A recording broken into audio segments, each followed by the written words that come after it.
Amigos, que Dios les bendiga. Bienvenidos a una nueva edición del Evangelio Diario. Estamos al lunes 3 de marzo, en esta octava semana del tiempo ordinario.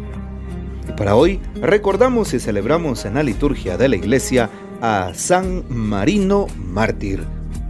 Cuando había paz en todas las iglesias, con estas palabras comienza el historiador Eusebio la narración del martirio de Marino, noble y rico oficial del ejército imperial, en Cesarea de Palestina.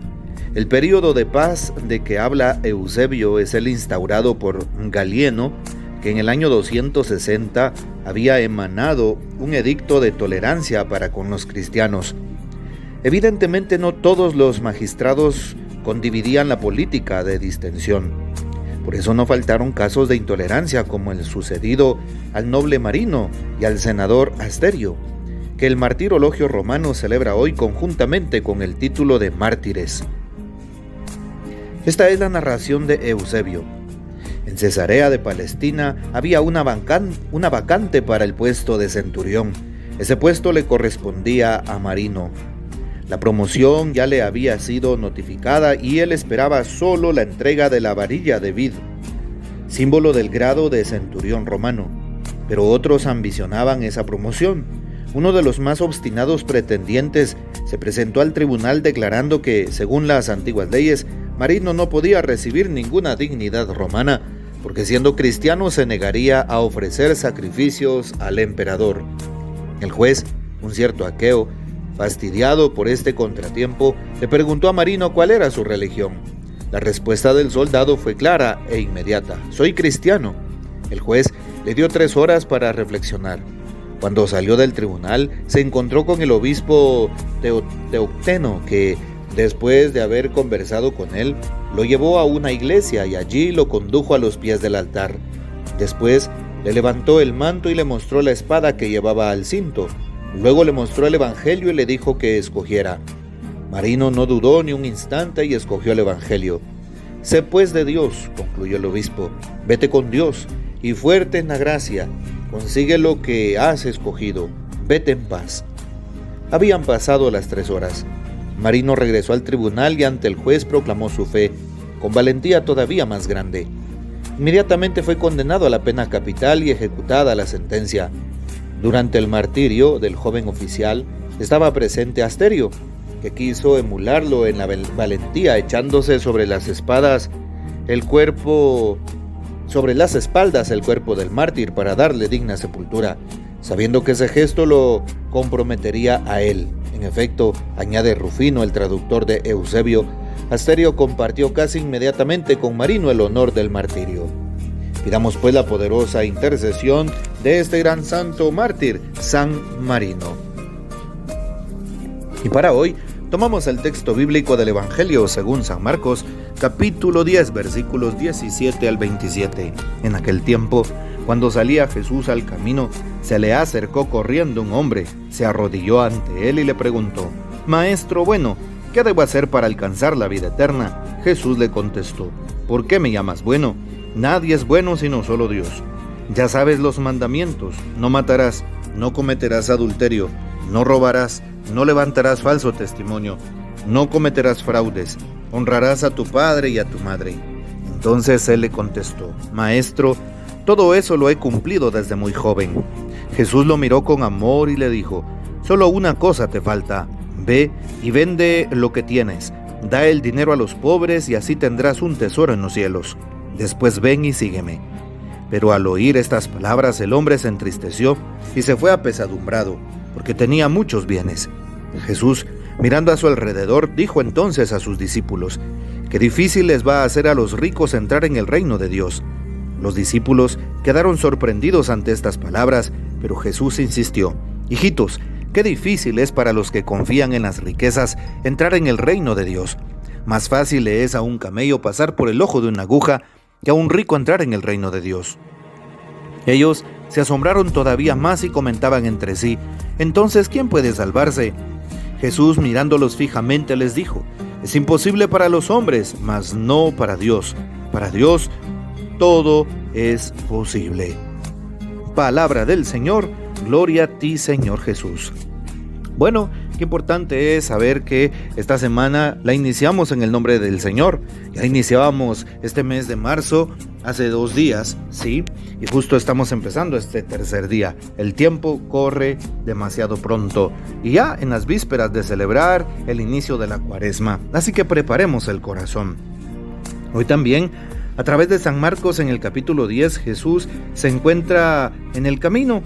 Sí, un hombre corre y delante de él, arrodillado, le hace una pregunta: ¿qué debo hacer para alcanzar la vida eterna? Oigan la pregunta: para alcanzar la vida eterna. Sí, y Jesús le menciona los mandamientos, cumple los mandamientos, pero aquel hombre ya lo había hecho desde niño. ¿Qué más le dice Jesús? Maestro, todo eso lo cumplí desde joven. Jesús lo vio con amor.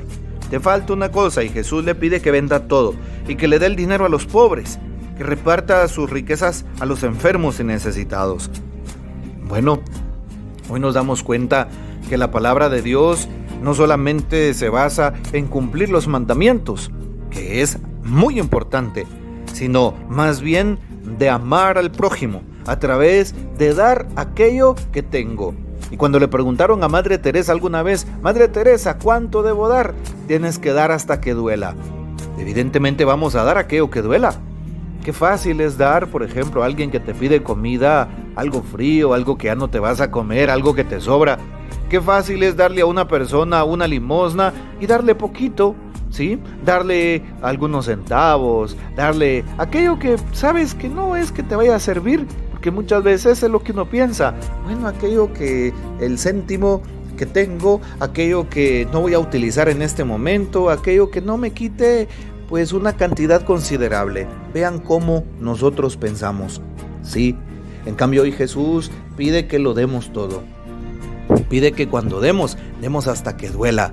Realmente ahí está el amor, cuando te duele. Cuando sabes que muchas veces tienes algo y lo tienes que dejar.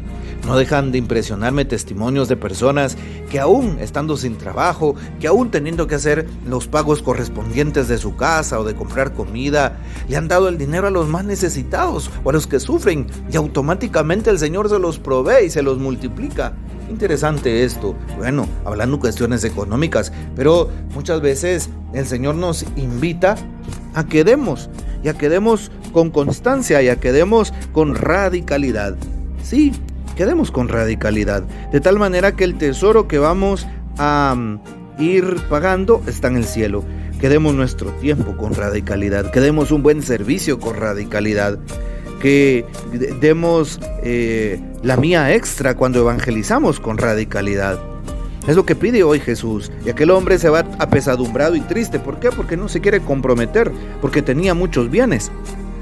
Y claro, aquí los discípulos entran en polémica, porque en el tiempo de Jesús una persona que era rica, una persona que tenía abundancia, era una persona que, según ellos, la mentalidad judía, gozaban del favor de Dios. En cambio, una persona pordiosera o que vivía en la calle era una persona maldita, y que el poder de Dios estaba alejado de esa persona. Por eso se cuestionan los apóstoles hoy: ¿y entonces quién puede salvarse? Cuando Jesús dice: qué difícil les será a los ricos entrar en el reino, ¿quién puede salvarse? Jesús, claro, pues hoy tiene una mentalidad diferente a la de su tiempo. Jesús habla de cómo las riquezas nos pueden embotar la mente y el corazón, cómo las riquezas nos pueden hacer colocar el corazón en las cosas de este mundo, en las vanidades. Sí, queriendo el celular de última moda, queriendo, pues no sé, estar siempre con la ropa de prestigio, sí, tener la oportunidad de reservar en los mejores hoteles o restaurantes, y muchas veces olvidarnos de la gracia de Dios, olvidarnos de lo que es esencial. Sí, olvidarnos del prójimo, olvidarnos del que sufre. Hoy termina el texto también recordando que debemos de tener una actitud de tal manera que para entrar al reino pasemos por el ojo de una aguja. En otras ocasiones les he explicado que el ojo de una aguja era precisamente en las grandes construcciones de aquel tiempo, cómo las ciudades se protegían de asedios, de ser acechados, sí, por otros ejércitos, con grandes muros. De tal manera que había una entrada principal, un portón principal que regularmente era movible, ¿verdad?, alrededor de un puente. Y pues la aguja se le llama a la puerta pequeña por donde entraba una sola persona y de plano tenía que todavía agacharse un poco. A eso se le llamaba la aguja. Cuando Jesús habla de una aguja, está hablando de una puerta pequeña. Es más fácil que un camello pase por una puerta pequeña que un rico entre en la presencia de Dios. Sí, por eso le pedimos al Señor que nos ayude a seguir trabajando en la construcción del reino, de seguir trabajando en ayudar al prójimo, en ponernos en los zapatos de aquel que está pasando cualquier tipo de necesidad y de esa manera tender una mano desde el corazón. Sí, haciéndolo con misericordia. Que el Señor nos bendiga, que María Santísima nos guarde y que gocemos de la fiel custodia de San José. Y la bendición de Dios Todopoderoso, Padre, Hijo y Espíritu Santo, descienda sobre ustedes y permanezca para siempre. Amén. Comparte este audio y hasta mañana.